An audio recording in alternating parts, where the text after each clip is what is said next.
Hello, this is old Mr. Kent of MrKent.com, and this video I'm just going to fly around and tell you about one of the greatest guys in the world, and that's my little brother. And he's about 5 or 6 years younger than me, and when we were kids, I was typical bad big brother, and he remembers some of the things I did. That would be another story, but I'm not going to tell it. Makes me look bad. When you compare us two guys, if you think I'm good, he is super nice guy, really nice guy. So this is only a 17-minute video. I got to get busy or I won't be able to tell you everything I love about my brother. So anyway, when we were growing up, where we lived, we lived south of Seattle, Washington, and if you climbed over the fence in our backyard, walked through a few trees, we got to a grade school that had a big field, big playground, where we could fly control string aircraft. In other words, you stand in the center of the circle and start the plane that flies around, and you make it go up and down and have fun with that. And so he and I spent a lot of time. We had some purchased airplanes, and then there was some that we made. And we spent a lot of hours up there at that playground. And one of the things, this is just an example. I mean, we crashed into trees and everything. But one of the things that we had fun doing was one guy would stand out at the edge, and as the plane came around at like a normal height, the guy at the edge would throw something into the circle to try to hit the airplane and crash it. And so the guy flying the plane would try to anticipate that and go up or down to try to miss it. And back then, my dad would bring home reels from computers, tape reels they used to use, and we'd take all the tape off of it and wad it up into a bundle. We'd throw that in, and when the plane would hit that, it just stopped flying and crashed, and it didn't break it. So anyway, we did things that, there's more things than that, but like I said, it's only a 17-minute video. So we did that as we were growing up. And then I graduated and went to college and became a teacher.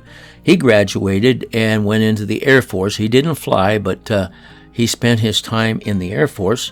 And then when he had served his time, they gave him a certain amount of money for education, and he went and took flight school, flying lessons, and went to flight school and got his pilot license.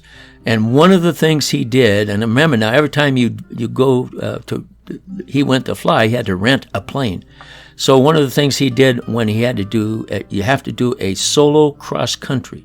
So for his solo cross country, he flew from Boeing Field in Seattle to Southeast Washington, and came and told me he was coming, and stayed overnight at my house and showed me the plane. And he was pretty excited, and I'm proud of him. But at that point in time, I was heavily involved in ham radio and teaching electronics, and that was my favorite subject. So he probably was a little disappointed that I didn't say, well, I'm going to get my pilot license.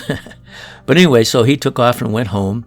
And then about 10 years later, I changed jobs and went to work for a Christian radio station where the pastor was a pilot. And he got me pretty interested in flying, and he told me how to go about getting my own airplane. And basically, he said, refinance your house, because the airplanes are a good investment. And by the way, they were a good investment. Both my airplanes, I made a good profit on. Anyway, so he told me how to do that. So I got my airplane, and I took my lessons, and I got my pilot license. And I had purchased a Cessna 150, and that's a picture of it there. And so I called him up, told him I had a plane, and a couple of months later, maybe, he brought his family over, and we spent 2 or 3 days going for airplane rides, and he did all the flying. And so it was a fun time. But one of the sad things, one evening I was watching him fill out his pilot log, and I don't remember the number of hours he had, but he had hardly any hours after having been licensed for 10 years. And I hadn't been licensed for a year, and I think I had around 200 flying hours because all I had to do was run out to the airport and fly. And what he always had to do was to rent a plane and be sure that he was able to fly it. And they sometimes had you do a check ride. And so it was very expensive for him. So it broke my heart to see that. Well, anyway, so by the end of that year, I was looking for a tail dragger. And a guy in California had a Cessna 170, and it was for sale. Now, the reason I like tail draggers, this the honest truth, is when I look out and I see the silhouette of a tail dragger with the front wheels but no nose wheel, it looks the same as when my brother and I were doing control lines and going in circles when we were kids, and that there's just a tie between that. So I love tail draggers. So I was able to find one in California, and so I told my brother, and I said, let's go down and get it, and you can fly my plane. And so I went over and picked him up in Seattle, and we left from Pasco one morning and flew down to Nut Tree Airport, which is down by Vacaville, California. And well, we loaded up the night before we took off. We went and got some snacks and stuff, and then we loaded the plane up. Next morning we took off, and we landed at Klamath Falls to refuel. And then we had to go over this mountain pass, which was 10,000 feet high. And I'm not kidding you, we had so much in the plane with him and me that we were both wondering if we were going to make it. When you fly over a mountain pass, you have to, or any mountain, you have to stay 1,000 feet above it because of crosswinds and stuff. Well, we were looking at treetops when we flew over that. But anyway, we made it okay, and we landed at Nut Tree Airport that afternoon, and I called my uncle to come and get us. And in the meantime, the guy with the tail dragger, he took me up and gave me lessons because I'd never flown a tail dragger before. And there's another story there, which I don't have time to tell you. But he taught me how to fly tail dragger. I paid him the money, and he left, and I never saw him again. So anyway, my uncle lived in Citrus Heights, and Nut Tree Airport is quite, by the straight line, it's not that far, but to go from one place to the other, you had to drive through Sacramento freeways and traffic and all that kind of stuff. So after he picked us up, and the next morning he took us back out again, and so I could get the plane ready to go, and he suggested, why don't you move it to Lincoln Memorial Field, which is pretty close to my place. And so I said, yeah, let's just do that. So that was kind of a challenge for me and my brother because we'd never flown formation before, but we had to fly north from the field where we were to avoid going through the Sacramento airspace. And so we flew north to a landmark we had picked out, and then we flew east. There's a jet going overhead here at my house. Anyway, so we flew east, and we located the Lincoln Airport and came in and landed, and so that was much easier for my uncle. But one of the things that after we landed, now these guys don't like me flying around. I'm telling you, they're not attacking me, but they're making me know I'm not welcome. Anyway, so as we were walking across the tarmac, my brother saw a Cherokee 140, which he liked those planes really well, and it was for sale. And so we thought, well, and I don't remember if he called the guy or I don't remember how that went. But anyway, so we were there at Citrus Heights for a couple of days and got to visit with my uncle and his family, and there they go again. And so we had a good visit, and then the day came that we needed to fly, to leave and fly back. So we took off and we flew loose formation, and all the way from Lincoln Airstrip to down to Southeast Washington to the Pasco Airport. And we landed at Klamath Falls and refueled because that's just, you had to do that, okay? So anyway, then I flew him home and dropped him off, and then a week or two went by, and he had contacted the guy and made a deal, and so I flew over and got him again, and this time though we took my son, who's the same son that's allowing us to live in a fifth wheel on his property where I took off for this flight.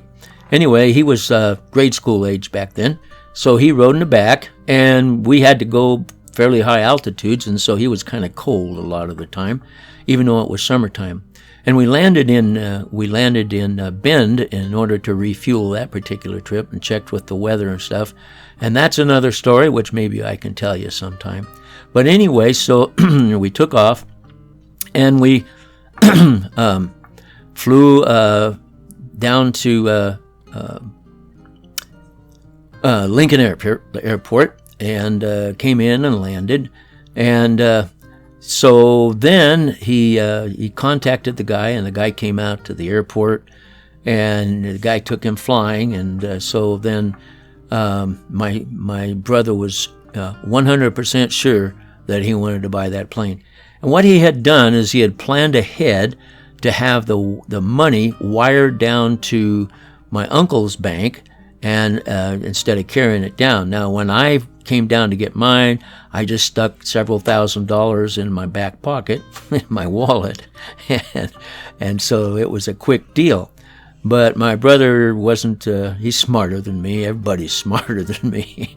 So anyway, so the money didn't come through, and so then we had to wait another day, and we'd go to the bank, and it wasn't there, and he'd contact his banker up in Seattle, and the banker said he was trying to do everything he could, and then finally the deal came, and so we were able to finish the deal, and my brother took off in his plane, did some more flying, and my son went with him, and they had some fun playing around. And then it was time to head home. Now, we'd already spent several days at my uncle's, and so we had a wonderful time visiting him, because he was a great guy. He was a veteran, and he had stories to tell about Second World War. But anyway, some of them were pretty sad too. But anyway, so we got everything packed up, and we took off. And we flew loose formation, and he was over to my right most of the flight. And so the weather was partly cloudy, and when it's partly cloudy, if you get above the clouds, it's much smoother. So we actually ended up going up to 13,000 feet, which was just a little bit illegal, but we weren't there for a long time. We just there a little while. Anyway, so my brother gets nosebleeds easily, and so at that high altitude, it's likely to get one. So I warned him, and then we decided we'd go ahead and come down into the bumpy weather. So we descended, and oh, by the way, we landed at a different airport, and I don't remember now, but it was more in line, and it was on the eastern side of the Cascades rather than Klamath Falls, which is on the western side of the Cascade. Now, see this bird in this tree? That's one of those gray birds. There's actually two of them there. And with my phone, it looked to me like he was sitting on the ground, which then, perspective-wise, made him look really big. And so I zoomed in on him, and I thought, I'm not going to mess with these guys. I'm just going to get out of here. So anyway, we flew home, and my brother had a plane, and I had a plane, and for years and years and years after that, we flew together, and I called us the Not Quite Right Brothers, because we did some crazy things. But anyway, so I promised a poem that I would put at the end of this video, and it's one that I wrote years ago after I met some people who really cared for other people. And so let's go ahead, and it's just me reading a poem I wrote. Nothing special, but hopefully it'll bless your heart. This poem was written with respect to folks who care about people that are broken. The Mended Heart.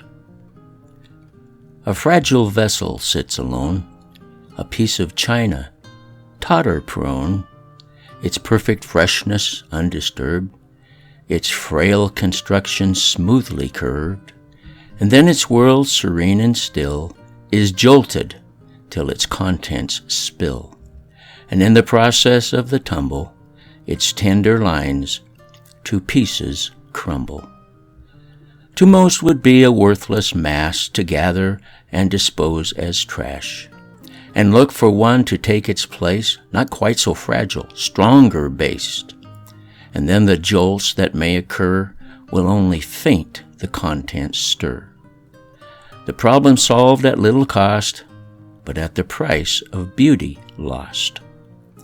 But others, though they be quite few, would shun the thought of something new, and bend to gently gather bits and pieces that together fit. With a little patience and clear cement, rebuild the vessel fate has rent. Their careful eye and gentle hand, repeating what the sculptor planned.